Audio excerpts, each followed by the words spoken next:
আচ্ছা, বিএনপির কি এতই খারাপ দিন আয়া পড়লো যে এই মহিলারে দিয়াও সংবাদ সম্মেলন করাইতে হয়? আচ্ছা, যদি বিএনপি যদি না ওই করায়, এই মহিলা কি ইচ্ছাকৃত ভাবেই ভাইরাল হইতে আইছে?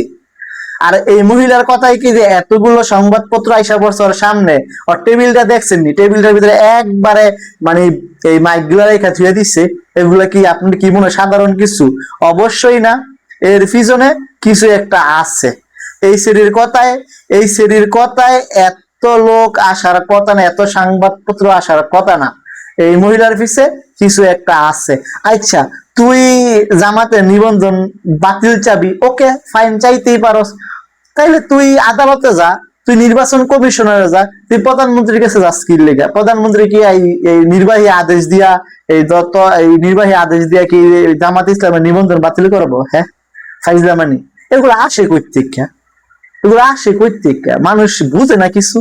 হ্যাঁ, কিছু কইলেই তো আবার না মাইয়া মানুষ রেসপেক্ট করে না, রেসপেক্ট করে না। সমস্যা, যেদিক দিয়ে ওদিক দিয়ে সমস্যা।